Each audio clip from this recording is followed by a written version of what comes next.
Welcome to CMO Huddles Studio, the live streaming show dedicated to inspiring B2B greatness. I'm your host, Drew Neiser, live from my home studio in New York City.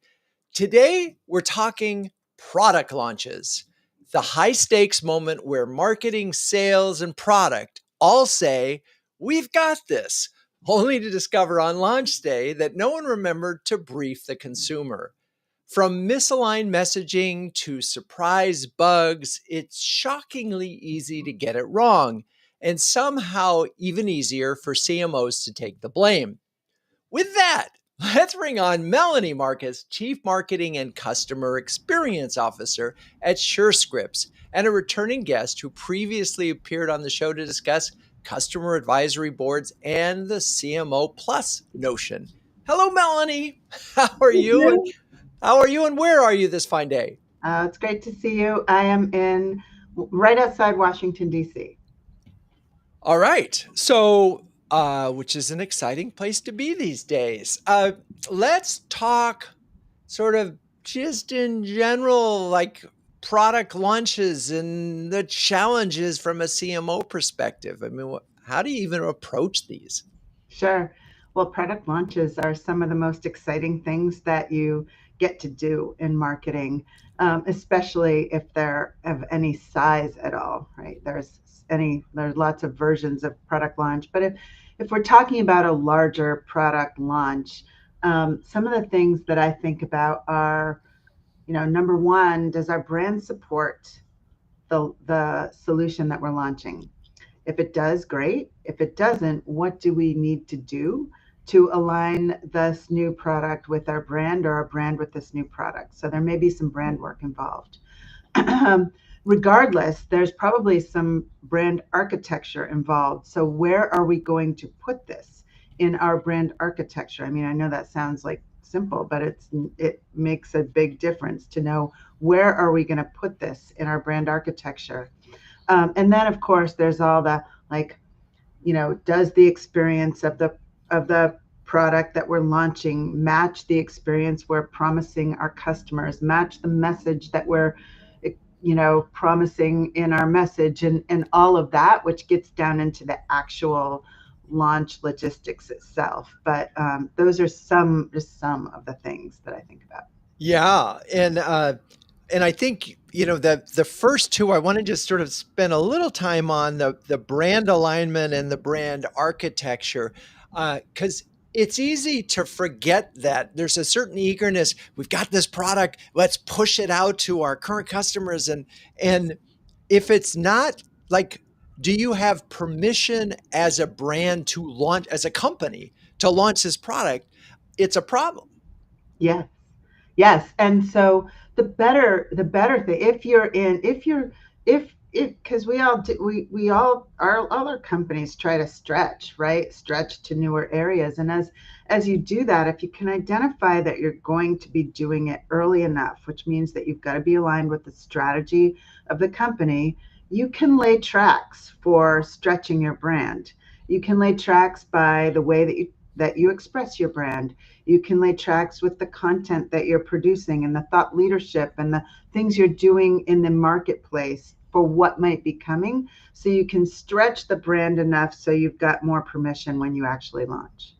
Yeah, it's funny, as you're talking about, I completely agree with all of that. I think of where the opposite happens, where someone relaunches a brand but doesn't introduce a new product that supports it. It's like a new brand is a perfect opportunity to introduce a new product because it says, "Hey, we're different, and see, here's the product that goes with it." And it feels like such a lost opportunity when you don't put those two things together. Uh, Definitely. Yeah, you missed the opportunity to have a reason to launch a new brand. Otherwise, it's just a new look and feel and nothing really new. Yeah. so that's the theoretical scenario for CMOs to think about. Let's get sort of into something you've done recently Yeah. and how that fit in and sort of go through the alignment, the architecture, and then the rest of it. Yeah, yeah. So most recently, I'm thinking about a solution that we have been offering multiple segments of our marketplace for years. and we've revised a little bit to bring to a completely new segment for Surescripts. And we're very excited. It is a market entry. And so as we've done that, we've had to really think about how we message this solution into a new market space. In our case, we actually had to architect this new segment into our brand. So, make space for it on our website, make space for it in our messaging, make space for it everywhere, and then consider what that did to the top of our brand message. And we have done that, and we have reconsidered what it means at the top of the brand, and only launched that just last week, so that we have space to be in this newer market for us.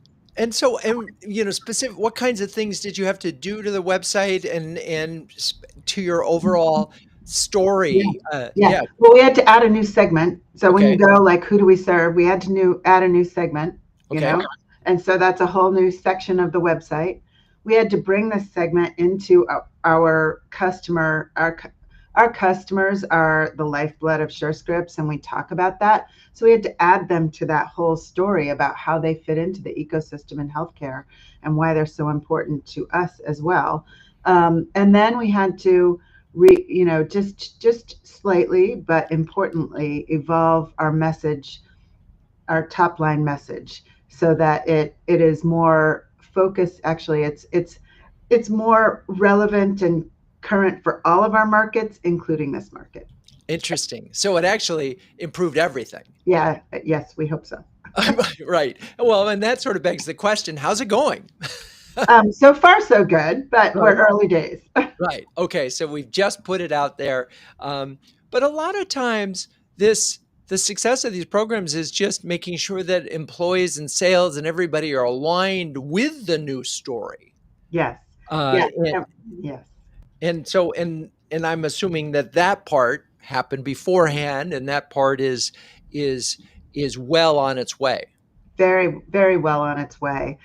We have sales out in the field now. We have account managers out in the field now, and we have done all the enablement. We've featured our new positioning in our town hall, and so forth. So yes, well on its way. Yeah. And I do think it's funny from a rebranding standpoint. One of the things that I remember in the research when I was doing it for my book, we talked to a bunch of CMOs about how important, when you rebrand your internal target, yet folks left 2 weeks to do it.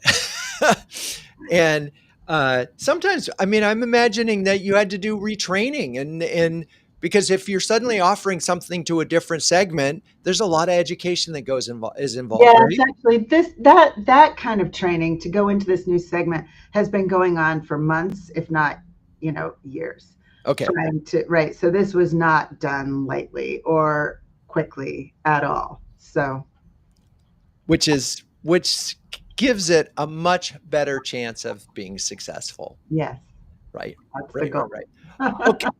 All right. Well, what's interesting about this show, and it's different because we haven't done this before, we actually have your VP of strategic marketing, your product person. Is there anything you'd like to say to introduce Kevin to our audience?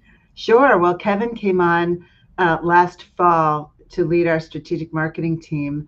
And he, to the extent that I was just talking about the overall brand and the experience and those pieces, this all gets down to where you were just going is like, how do you actually make a launch happen at the tactical and the message standpoint and the sales enablement and all of that. And that is the work that Kevin's team does. So when we talked about this webinar, I thought, well, it would be really great to have Kevin come too. So Kevin's. I love it. Well, let's bring on Kevin Brooks, VP of strategic marketing at Surescript. Hello, Kevin. Hi, thanks for having me. Great Hey, to be here. so how are you and where are you? I'm great. I'm doing really well. I'm in Minneapolis right now, and our office is here. And it's a beautiful day. It's been a rainy week, so it's things are good heading into the Memorial Day weekend. Awesome. I love it. All right. Well, you heard sort of Melanie set you up, and maybe you can talk about uh, the scope of your last launch and, talk a little bit about how you see your role and in what you do relative to what the CMO does. And again, our show is for CMOs to help them understand these things. So I'd love to get some insights from you on just in general, from a product launch standpoint, what's important to you. Yeah, well, it's I'm happy to do that. So, I think one of the first things that we do, we look at the scope, we size our launches, right? So we gotta look at sort of a dual lens of strategic importance and then operational readiness. I think one of the things that I've seen throughout my career, just a pitfall, is overcommitting resources to a launch that hasn't been fully validated yet. And that's something we're looking at right away. So we scope a launch, we identify where are the sellers at in terms of their capabilities and where do we need to do sales enablement the most. Have our sellers sold this type of product before? Have they sold it into this market segment? Is it a new market segment, as Melanie just described? That's new market segment. Some sellers might have experience in the segment, most might not. And so we got to understand that. Do they know the personas very well that we're rolling out this new launch? Those are questions we're asking. And then we're always thinking about, well, what's the tier of this launch? A simple launch tier strategy can take away a lot of the guesswork on how you scope a launch. And I'd rather be arguing about what tier of the launch are we talking about? Is this a new product in a new market with huge revenue goals? It's a tier 1 launch. Is this a tier 2 launch? It's an add-on module. We're upsell, cross-sell kind of thing, or there's a new solution packaging aspect of it, or is this a feature launch? Maybe it's a tier 3. And if you can kind of get aligned on that up front, then you know the blueprint then for each of those tiers. So we really think about all those things, and then that helps us calibrate the launch, making sure we have the right content, the training, and the sales support that are in place. Yeah, it makes a lot of sense. I'm thinking about, you use the term operational readiness, and there's often this notion that we've, product or the R&D team came up with this brilliant thing and they say, here it is, bring it to market. And but customer service isn't ready to onboard it. Even accounting isn't ready to bill because it's a new thing. And the market is ready, the product is there. Whether or not there is demand is a whole nother story. So talk a little bit about what operational readiness really should look like. Yeah, I think I like to separate product readiness or operational readiness from launch a little bit, and make sure that you're thinking about those totally related things, but they are separate. Product readiness, is your sales team ready to sell? Is your implementation team ready to implement? Those are really important things. But from a launch readiness standpoint, that's also got to factor in what other things are you launching in that year, in that time frame. Can you combine a product launch with another product launch, or multiple products that you're launching, and create a themed launch, make a bigger launch out of it? Less impact on sales training, less complicated for sales to understand the message overall, and you can tie it to one of your core brand messages as well. So Melanie talked about how important that brand is and the brand architecture. We got to make sure each of these launches ladders up to that brand and that we're ready for it. So operational readiness can mean a number of things, but those are the core elements that we're thinking about. Yeah. So how do you, from a tier 1 through 3 standpoint, who makes that decision, and what's that analysis look like when you're sort of figuring out, well, this is a big one? Because obviously Yeah. anybody who develops a product thinks this is heroic. It should be everything's tier 1. And That's so, right. but somebody has to decide how does that decision get made, and and talk a little more about the details of tier 1 versus tier 3. Yeah, you bet. So, it is a collaboration. It is a collaboration between product, sales, account management, and marketing. It's really those kind of are the four legs of the go-to-market stool from my purview.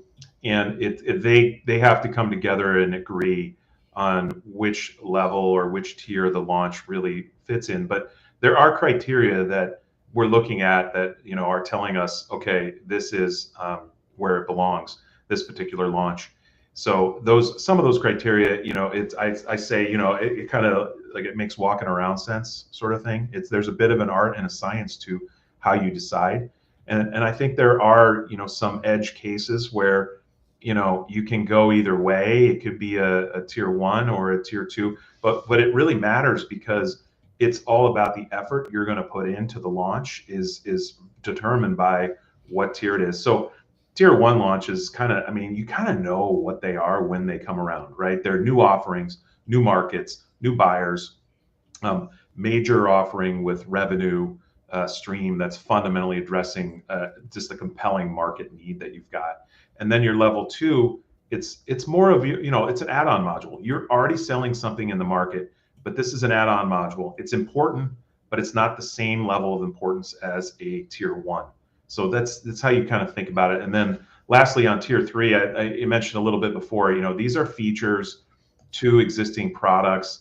They may be important, but you're not going to get behind it at the same way you're going to get behind a level 1. And you provide support for an offering that's already known to customers. So think of it that way. And it feels like these are definitions that you can share and agree on long before you even think about a product launch, so that we all are on the same page, so that you don't have this, oh, well, marketing isn't paying attention to this because they think of this as a tier 2, and this, as far as product goes, this is a tier 1.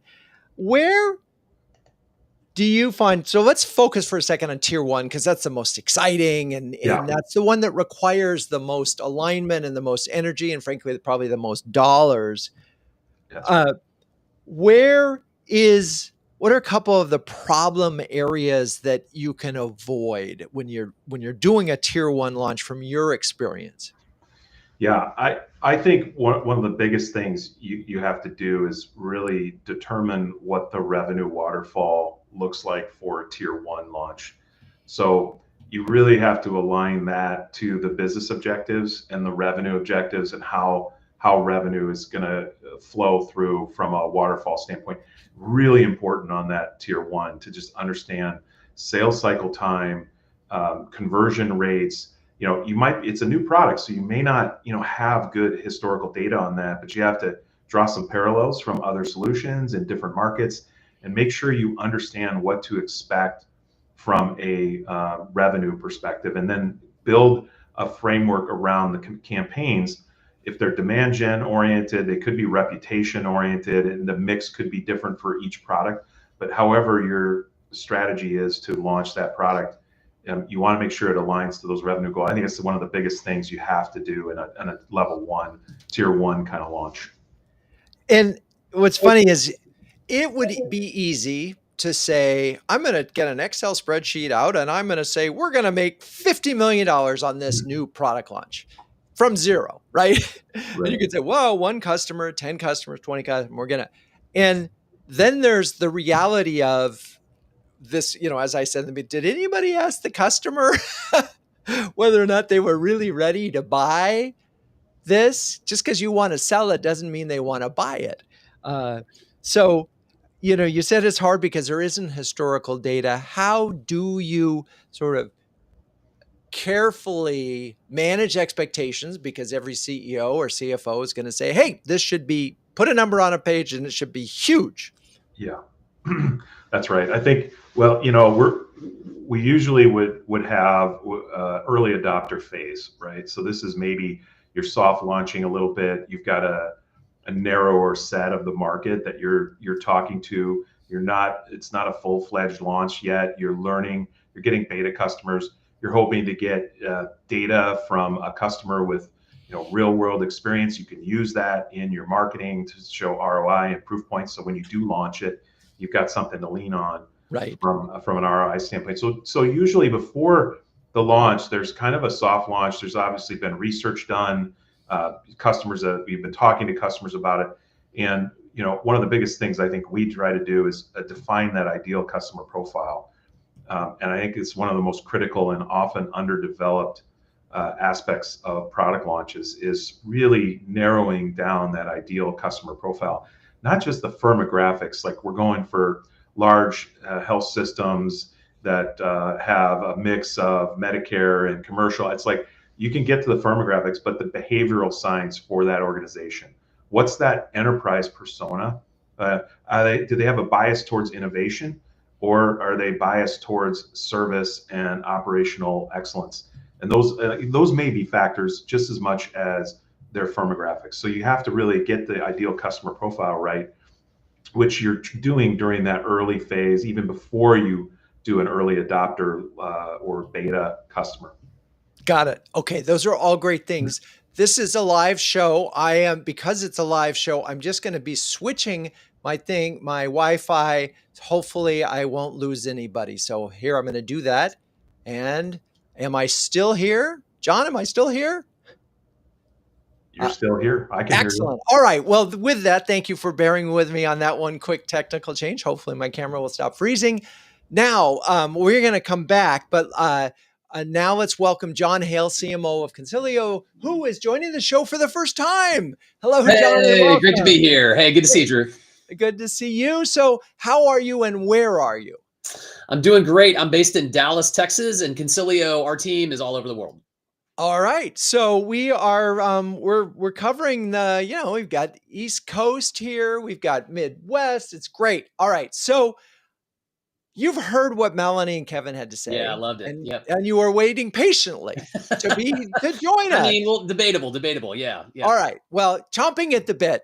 I'm wondering, based on what you heard, what was sort of, what resonated with you, and then, in terms of what Consilio has been doing in the product launch area. Yeah, I love it. I loved what Melanie said about having real client pain being solved by your launch message. Like, is there juice when you squeeze? I think it's so critical. And since this is a show for marketers, I'm going to go ahead and lean into what I think is a hot take on the topic, because most often we want to talk about, hey, I redid a brand, I launched a website, and I've actually gotten advice in the past, like make sure you don't launch a new website in the first year. Make sure you're real careful about these things that are sort of kind of icing in some perspective when you're thinking outside of marketing in your work. But I think that my hot take is it's actually, you don't really need to worry about when you do those things. You need to be strategic and make the right decision on those. It's when you celebrate those things. So I think there's lots of great marketeering that you do in a launch that you can't take credit for, and honestly shouldn't take credit for, because they're just going to see the magic that happens later and get really excited about that. It's so interesting. I have to just put a couple punctuation points, because I do a lot of coaching, and I totally agree that oftentimes the CMO will invest a lot of political capital and time updating the brand, and therefore updating the website. And while both of those may be really important and may be necessary, the problem is when you redo your website, there's a good chance your site traffic is going to go down 50% while Google reindexes your page. So you're going to go backwards before you go forward. And secondly, the comment I made earlier, it's one thing to rebrand when you relaunch a product. That's right. It's another thing to just say, hey, we look different and sound different. That's right. So is it a nothing burger? I think it's such an important question. So for me, it's like a website redesign, for example, or a launch of a new website. You're building a cash register. And I talk about that in those terms with the people outside of marketing, like, hey, this is a revenue driver. That's why we have it. And we will celebrate. And I don't even try to make noise about it until the cash register's ringing and we're seeing either deeper traffic that's driving to more conversions, or, you're able to track, measure kind of impact in bigger ways. Those are the things that you get excited about in those launches. I love it. I'm sorry. I just have to nothing burger. I mean, I'm sorry, I get too many of these things. Yeah, I know you do. I love them, but I love the nothing burger. And yeah, and it's really important that marketers don't serve those up. That's right. But I feel so many people get frustrated by why doesn't the business understand these impacts? So I think that is why, is because to them they're looking for the nickels filling the bathtub. So let's do that. Do that. And this is obviously why you're here, and that's why you're launching a new website. So drive the car, just to mix 9 analogies there together. Wow, the metaphors are flying here. I apologize. Yeah, let's keep going. All right, it's okay. So let's get specific now. So share a launch that you've done, you're proud of, and how things came together. Yeah, I love it. So we are actually just coming off of a launch, which I think we are universally considering a win. And I would just say it's probably still happening, as once you launch, then you got to land. And so like, how do you monetize the great kind of demand you create, or the excitement, or the client interest? And so we're in that, how do we kind of make hay from it and make sure our clients have a delightful experience in the thing that we brought to them. So I'd say we've launched, and that initial moment feels like a win, but we've got a lot of work to do. And so essentially we do legal AI, we do data services. We're a big provider of that around the world with humans and with kind of technology. And so we've wrapped that with a technology platform to give our clients like freedom of choice, as they have all these new AI tools to deal with and all this data to deal with. And so you mentioned cross-functional. I actually think a secret weapon for more impact in these things is deeply believing that launches aren't marketing. Like, not mine. This is not mine. This is ours. This is a large group of people building something really cool. And whatever it is that you're selling that you believe your customers are going to want, like, how are we going to present that to them in a way that makes them all like want to buy it with passion? So that's not a marketing effort. That's a cross-company effort. So I think there are lots of places marketing can play, a lot of impacts you can have throughout the launch. And Kevin brought up some great different places in that role where there's a lot of structure and process needed. But I think at a core level, one thing that we often miss is, hey, are you going to arm this large group of people with deeply resonating truths and words they're going to believe in, and therefore can get their clients excited about? And so you don't get there in a silo. You get there through a lot of humble listening and sifting, and then kind of forcing prioritization of a message. A lot to unpack there. Totally. I mean, the good news is it's a product launch. It's not a marketing launch. So that's right. So from that standpoint, it's funny because we were on a show a couple of weeks ago. We were talking about ABM and how, by definition, it's account-based marketing. And if we just change the name to account-based sales, it'd be so much easier, right?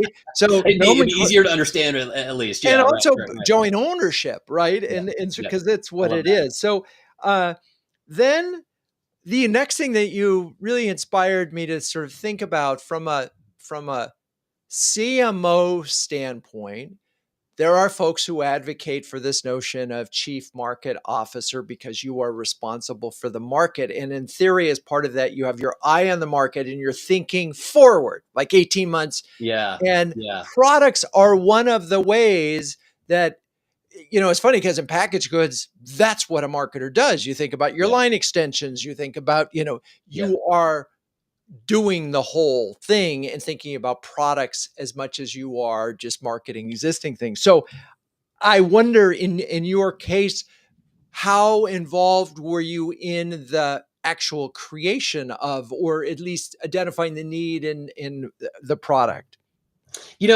Engineering drives our product decisions, like what we're going to build at our firm. And so I have not tried to own that. I do think as we get smart with insights, we bring it to them and we influence and say, hey, this is something we care about.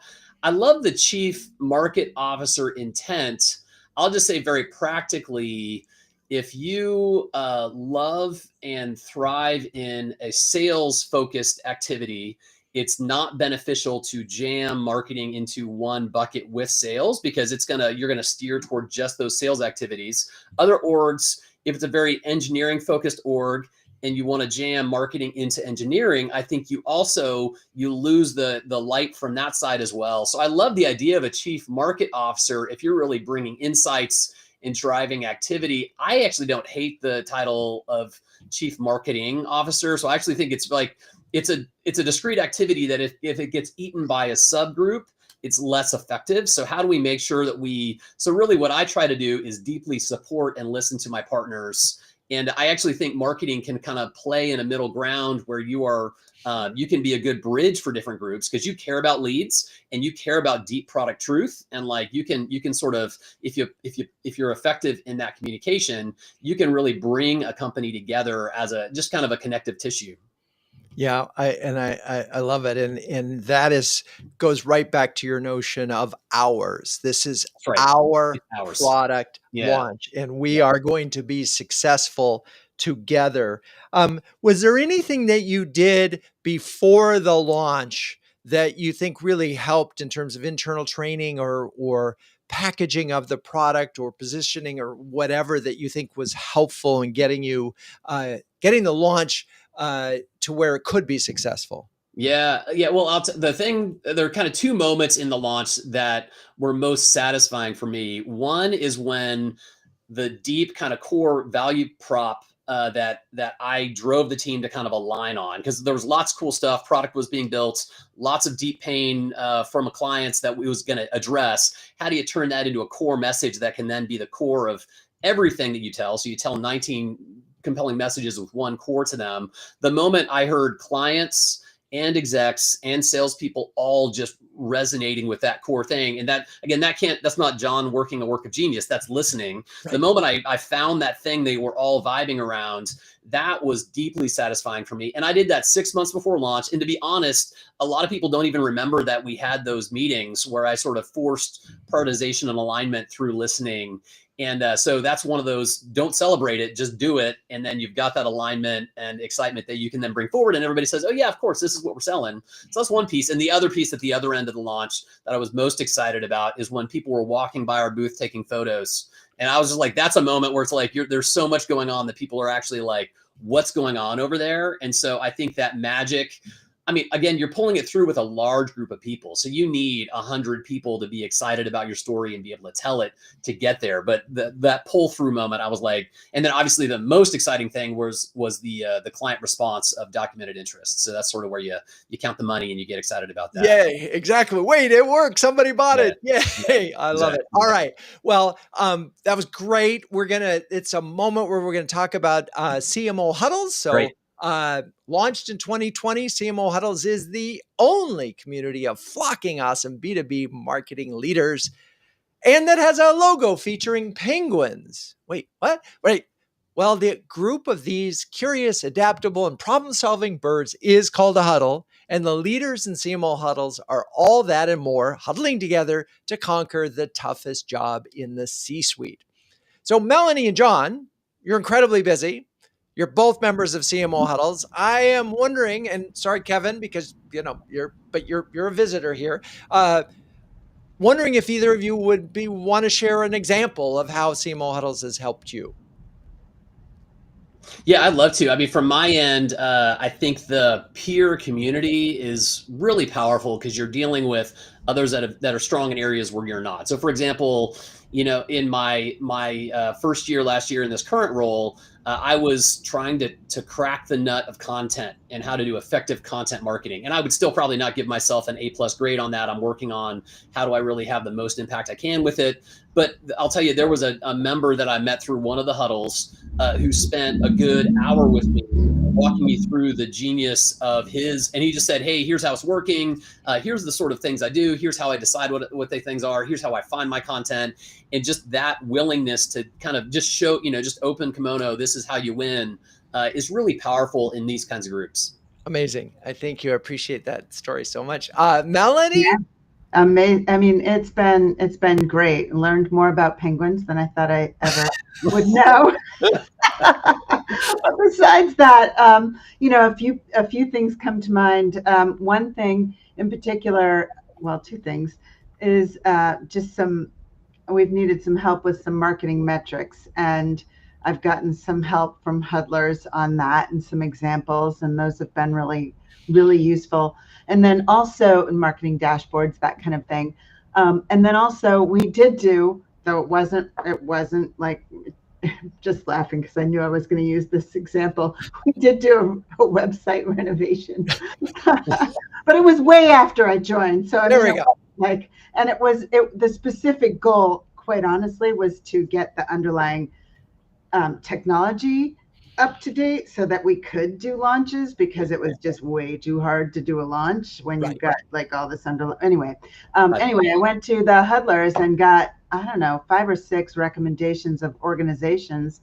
And ultimately the partner that we chose was a recommendation of a Huddler and has been a tremendous partner. So I love it. I love it. Well, thank you, both of you, for that input. If you're a B2B marketing leader who wants to build a strong peer network, a stronger peer network, gain recognition as a thought leader, find all sorts of wonderful partners that we have vetted, and get your very own stress penguin, please join us at cmohuddles.com. Okay. So let's talk about this sort of, we've got this launch. And, John, you talked about this a little bit, where we have a basic selling proposition early on, or value proposition. How do we keep everybody on the rails and not going off the rails? Because there's so many people involved, and it gets out to the sales folks, and suddenly they're telling a different story. That's true in anything, but it's particularly important in product launches, because you go to, if a salesperson says one thing and then they go back to the website and see something else. Yeah. So how do you keep that alignment? Yeah, I want to pick up on a few things John said, because I really loved like the team sport. This is the whole organization. It's an amazing product that somebody and a group of people have developed, and we just get to bring, put the message out in the market, which is amazing. And John, I wrote down the word humble listening. Oh, thanks. I loved that. That is like key along the way, is to be the humble listeners in the room and trying to orchestrate like the pieces. And if you do that right along the way, people are engaged along the way. They're not just like seeing this land at the end, they're engaged along the way. So their fingerprints are on it, and they're not just learning it cold. So that's one way. And of course, some serious project management, but I would just pick up on that. That is one way to stay aligned. Thank you. Kevin, thoughts on this launch alignment thing? And you've probably been at places, obviously not a Surescript, where it didn't stay aligned. What's your thinking on that? Yeah, I think a lot of it comes down to how you set the context for the why. Why are we launching this product? What are we launching to whom? And make sure that the teams understand the context from the beginning. So, you're going to connect in, as Melanie said, you've got to make sure that you've got your weekly launch meetings and windows, and you've got a cross-functional team, and you're all on the same page. And whenever you see things kind of get off the rails a little bit, I think you got to bring it back to the context, get feedback, go out with your sales and account management team, listen to them, make a pitch, observe how things are progressing, what's happening through the funnel, what content's resonating, continue to do kind of audits of the buyer journey as it relates to that product launch. So you're seeing, where is content resonating, where is there friction? And it's really important just to have that connection with the field, so that you're always getting that feedback and making your tweaks along the way. It feels very much like it's not set it and forget it. No. And it makes me wonder, again, there's often decisions are made arbitrarily. We're going to launch on this date, right? Period. Someone says we're launching on this date, and it's good to have a date. Has there been a situation where it was so obvious organizationally you weren't ready, where you were able to say, wait, we got to push this back? And I'm curious how those conversations go. I mean, from my end, I think I like to develop the reputation as the marketer who cares about telling the truth, because they sort of all assume that we just want to, kind of car sale, and, we just want to lie to get our metrics. And so I think building that reputation where I really want to sell what's true, I mean, it's critical, because, I mean, as a marketer, you learn pretty quickly that if you promise lemonade to sell lemonade and then you don't have any lemonade, like, nobody made any money. And that's what it's all about. And so I think it's just really being straightforward about like, hey, if people actually want to sign up, you have to capture that attention while it's there. And so I think it's a balance, because also with large solutions, large technologies, a runway for getting something implemented may be a number of months. So there's some flexibility in what you finally bring to market when, but I just think you need to sell something that you can sell or it's not going to work. And so it's really just alignment around that. That's my take. I don't know. What do you think, Melanie and Kevin? Yeah, I would say, I agree. And, I was early in my career, I had an experience of being in an org where we'd have a big event coming up and there would be the vaporware press release, right? And it just really is devastating to customer and market trust and employee trust. It's devastating. So, I mean, I don't even, it's not even a consideration. And so then you go to like all the things, some of which Kevin was talking about of like, we need proof. We need proof. We can talk about a new product in market with customers and before it's ready under the guise of strategic discussion, but we can't go out publicly with a new product until you've got proof that it works. And when you've got proof that it works and you're ready, then you're good. But if you don't, that makes it a no-go.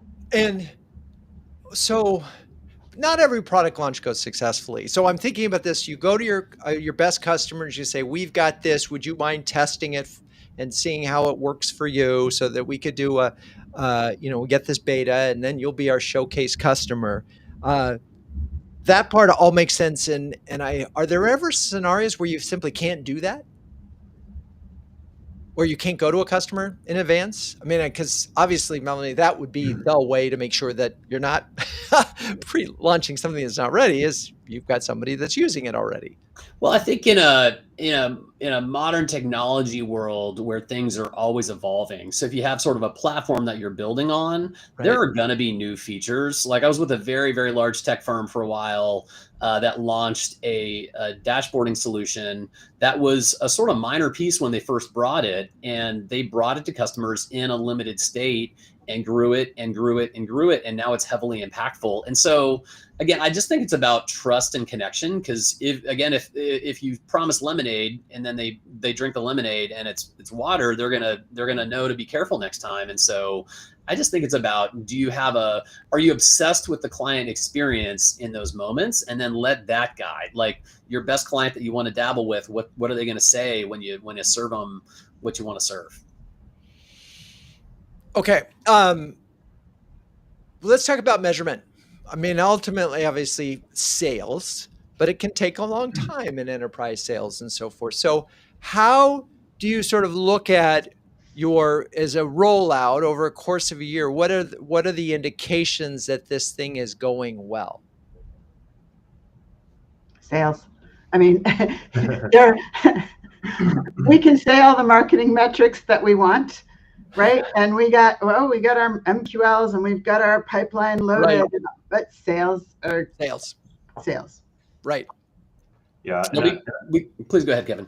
Oh, sure. And I think we have leading indicators that, we're looking at out of the gate, engagement, conversion rates. We can compare launches to past launches, even if it's a new product in a new market segment, to get a sense for, are we on track? And then there's, qualitative sort of real-time market feedback from sales and account managers who are telling that story about this launch and about this new product. And you're getting that kind of informally, qualitatively as well.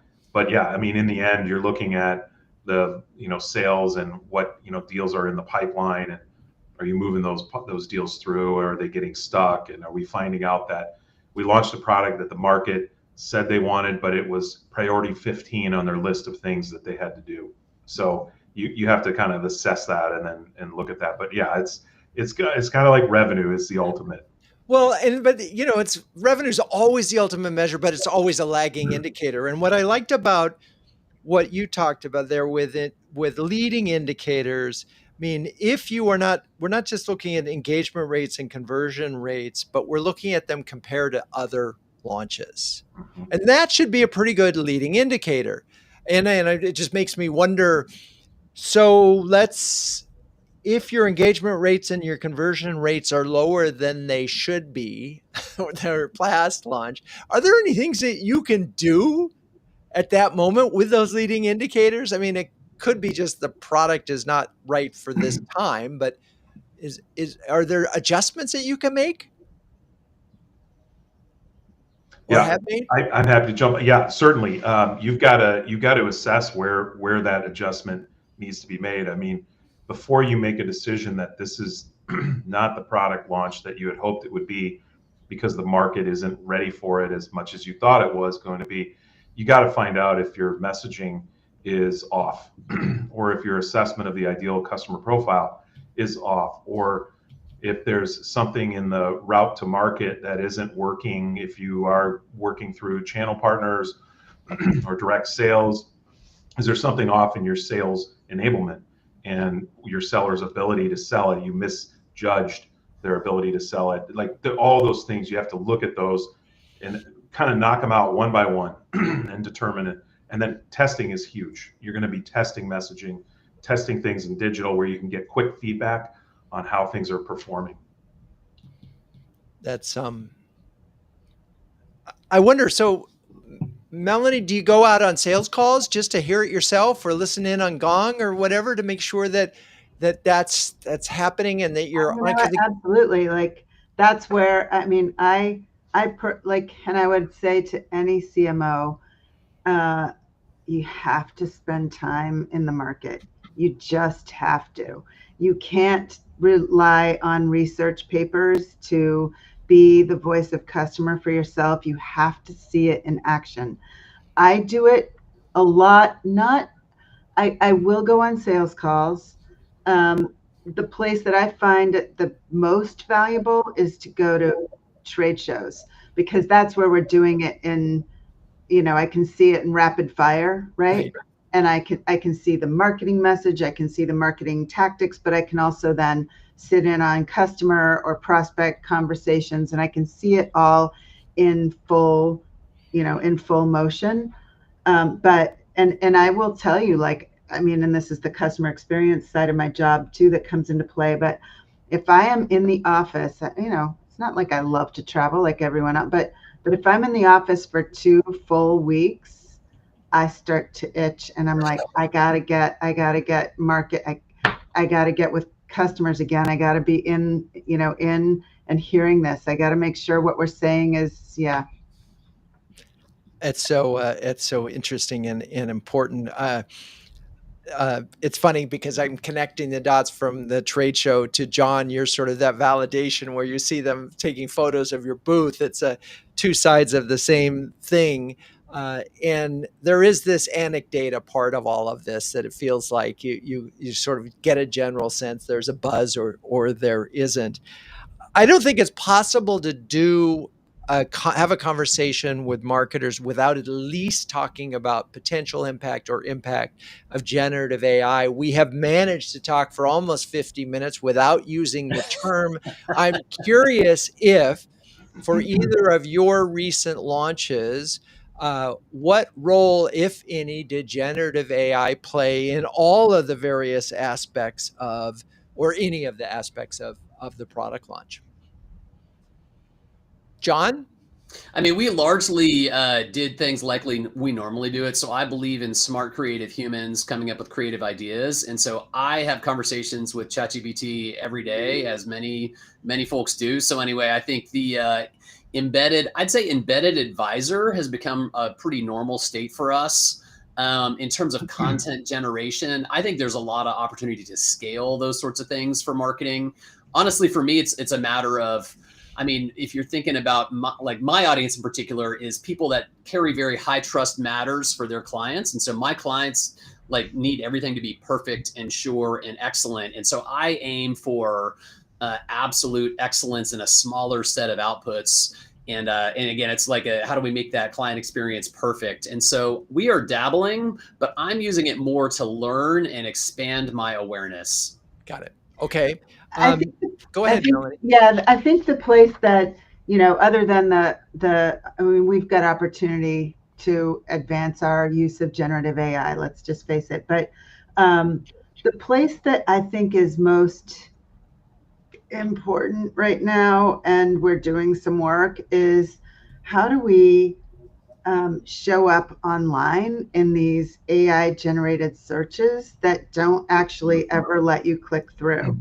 So that is a piece of work that it's taken a little marketing tool away unless we do it right.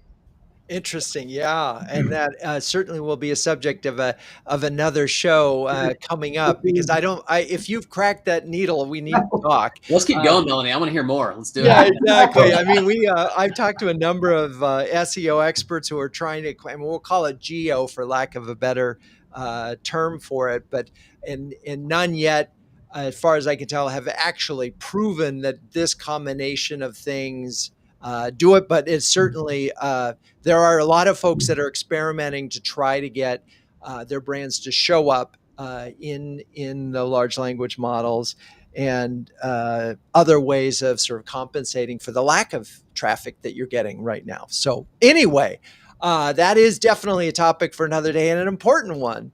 But let's sort of wrap up now with some final words of wisdom for other marketing leaders gearing up for a major launch. And I think we'll start with you, Kevin. Yeah. Final word of wisdom. We talked about it. Power of alignment. Just don't assume it happens organically, and don't be afraid to use external partners to validate your strategy, to benchmark your readiness, fill capability gaps. Melanie talked about it. Some outside support for different launches. Just don't be afraid, and alignment with the organization. I love it. Okay, I'm aligned with that idea. Okay, let's go, John Hale. Yeah, I'll kind of round it out with a word I may have already said today. I don't know, magic. I think there's a bit of magic that happens when those documented client responses, wanting more, ready to move to the next stage come, when people take photos of your booth, when people are buzzing on that same core value prop, and like you're just like, man, this is the nerdiest marketing thing for me to love, but I'm excited about kind of the alignment that they've gotten around these things. But the magic comes from all the hard work of bringing that large group of people along the way together. And so that is humble listening, but it's also being a force in terms of like, let's really prioritize and be pointy in what we're doing. So I think that bold storytelling and all that kind of layers to build that magic. So anyway, that's kind of my last. The launch is really about more than just like the launch activities. Well, it's funny. It's really important, and we didn't talk much about it, but the notion when these things are you're first seeing it, this new product, you just think in terms of feature. We could talk about a lot of different features, and we all know as marketers that you can't. You have to have one sort of big value prop or pain point that you're solving, and keeping people aligned so that the magic can happen is so important. All right, Melanie, bring us home. Yeah, so I love all that was just said. Collaboration, alignment. I'm really love this humble listening, and I would add to it market in, customer in, problem in. Right? Start with the market problem, listen to your customers, make sure you've got their language, market in. Market in. Well, all right. We are going to market in. Moving forward, I want to thank you, Melanie, Kevin, John. You're all amazing sports. Thank you, audience, for staying with us. Please join us in 2 weeks when we'll be talking about customer-led growth with Allison Havner, Alan Gonsenhauser, and JD Dillon. Cue the music. CMO Huddles Studio is produced by Melissa Caffrey. Our production assistants are Laura Parkin and Ishar Cuevas. If you'd like to learn more about CMO Huddles, please visit cmohuddles.com. I'm your host, Drew Neiser, and until next time, keep on sharing, caring, and daring each other to greatness.